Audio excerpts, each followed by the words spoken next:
Science پڑھتے ہیں انہیں پتہ ہے کہ سائنس کے اندر ایک بہت بڑا نام ہے جابر بن حیان کا، اس کو کیمیا کا کیمسٹری کا بانی کہتے ہیں جابر بن حیان۔ یہ جابر بن حیان جانتے ہیں کس کے شاگرد ہے؟ یہ بھی امام جعفر صادق رضی اللہ تعالیٰ عنہ کا شاگرد ہے۔ تو اس خاندان سے اللہ تعالیٰ نے علم کے ایسے چشمے جاری فرمائے کہ کائنات کا کوئی علم ایسا ہے ہی نہیں جو در رسول سے یا خاندان رسول سے نہ ملتا ہو۔ حضرت امام جعفر صادق رضی اللہ تعالیٰ عنہ وہ امام ہیں کہ آپ مستجاب الدعوات تھے، جو بھی دعا کرتے اللہ تعالیٰ آپ کی دعا کو قبول فرماتا ہے۔ ایک شخص آ گیا کہنے لگا حضور دعا کریں کہ اللہ تعالیٰ مجھے حج کرنے کی توفیق عطا فرمائے، بڑا دل کرتا ہے اور دعا کریں میں بہت سارے حج کروں۔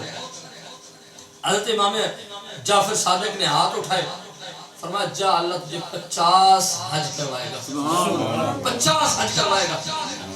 وہ بڑا حیران ہوا کہ میں تو ہوں بھی غریب، میرے پاس کچھ بھی نہیں ہے، مجھے 50 حج۔ کہتے ہیں امام صاحب کی دعا کا یہ اثر تھا کہ رب نے اسے اتنا مال عطا فرمایا کہ اس نے کسی کے کرانے پر نہیں سارے حج اپنے مال سے کیے، اور اس نے اپنی زندگی میں 50 حج کیے۔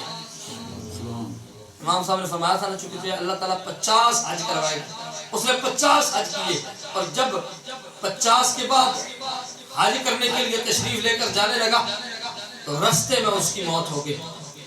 اور علماء کرام نے یہ چیز نقل کی ہے کہ جو بندہ شرعی کام جس کام کے لیے جا رہا ہو، اگر دین کا طالب علم ہے،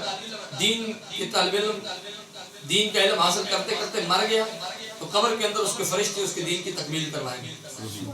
اسی طرح روایات کے اندر آتا ہے کہ جو بندہ حج کے لیے جا رہا ہو رستے میں مر جائے اس کی طرف سے فرشتے حج کرتے ہیں اور قیامت تک اس کے نامہ اعمال میں ثواب لکھا جاتا ہے۔ فرمایا جا تو نے یہ کہا تھا کہ کثرت سے تجھے حج کی توفیق ملے، جب تک تو زندہ رہا 50 حج تو نے خود کیے ہیں، اب تو حج کے سفر کے درمیان مر گیا ہے، قیامت تک فرشتے حج کرتے رہیں گے، ان کے حج کا ثواب بھی تیرے نامہ اعمال میں لکھا جائے گا۔ یہ وہ مستجاب الدعوات امام ہے۔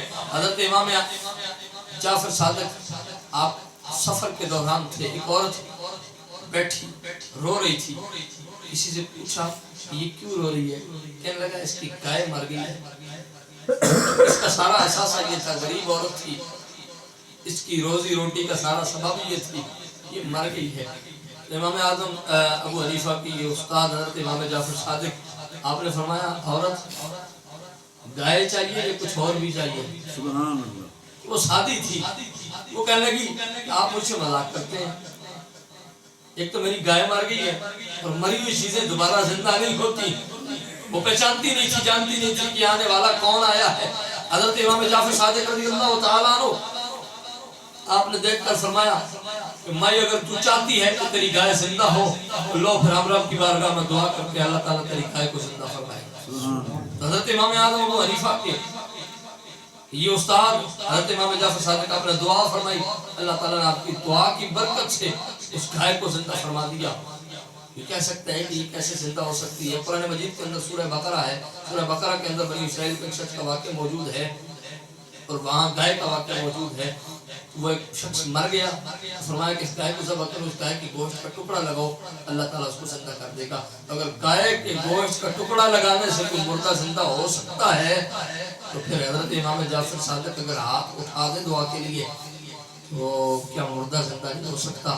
حضرت امام جعفر صادق رضی اللہ تعالیٰ نے جب بھی رب کی بارگاہ میں دعا کرتے اللہ تعالیٰ آپ کی دعا کو قبول فرماتا۔ آخری بات حضرت امام جعفر صادق رضی اللہ تعالیٰ نے آپ کی بارگاہ میں ایک شخص آ گیا، کہنے لگا حضور حج کے لیے جا رہا ہوں، یہ میرے پاس 10,000 دینار موجود ہیں، آپ میرے لیے دعا فرمائیں کہ مجھے اللہ تعالیٰ حج کی سعادت بھی نصیب فرمائے، اور دوسرا یہ کہ یہ 10,000 میں آپ کو امانت دیتا ہوں، آپ مدینہ شریف کے اندر میرے لیے خوبصورت مکان خریدیے گا، خود دیکھ کر اچھا مکان میرے لیے مدینہ شریف کے اندر خریدیے گا۔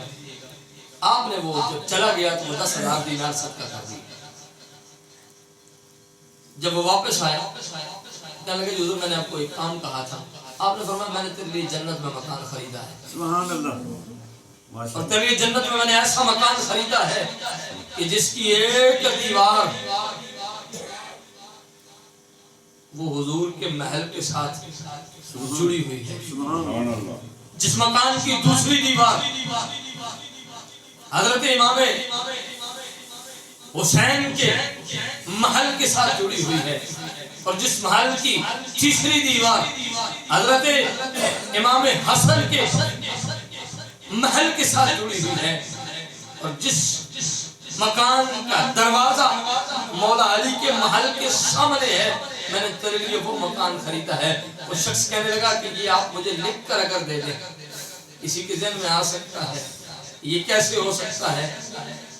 یہ بات صرف یہ نہیں ہے کہ ان کے جد امجد کو اللہ نے یہ شان عطا فرمائی تھی کہ حضور نے فرمایا تھا کہ ان الحسن والحسین سیدا شباب اہل الجنہ، اللہ تعالیٰ نے اس پورے خاندان کو یہ عظمت عطا فرمائی۔ اور ویسے بریلی کی شہنشاہ نے ویسے نہیں کہا تھا کہ کیا بات رضا اس چمرستان کرم کی، زہرا ہے کلی جس میں حسین اور حسن پھول، اور تیری نسل پاک میں ہے بچہ بچہ نور کا، تو ہے عین نور تیرا سب گھرانہ نور کا۔ اس خاندان کا ہر فرد ہی جنت کا مالک ہے۔ وہ صرف امام حسن و حسین نہیں ہے، یہ تو رب نے امام جعفر صادق کو بھی نشان عطا فرمائی ہے کہ جسے چاہیں وہ جنت عطا فرما دے۔ حضرت امام جعفر صادق رضی اللہ تعالیٰ عنہ آپ نے فرمایا، بات سنو، وہ جنت کا محل رب نے تیرے نام لکھ دیا۔ وہ کہنے لگا مجھے لکھ کر دے دے۔ آپ نے لکھ کر دے دیا، اس کو قبر کے اندر دفن کرنے لگے۔ اس نے وصیت کی ہوئی تھی کہ یہ میرے ساتھ رکھنا، اس کے اندر کفن کے اندر رکھ دیا گیا، قبر کے اندر اسے دفن کر دیا گیا۔ دوسرے دن امام جعفر صادق جب اس کی قبر پر گئے تو وہ لکھا ہوا جو آپ نے اپنے ہاتھ سے لکھ کر دیا تھا وہ بھی موجود تھا، اور اس صفحے کی دوسری سائیڈ پر کچھ اور لکھا ہوا تھا، اور وہ یہ لکھا ہوا تھا کہ اے جعفر صادق، تیری دعا کو ہم نے قبول کیا ہے، تیری دعا کی برکت سے ہم نے اسے جنت میں وہ محل عطا کر دیا۔ ہم نے یہ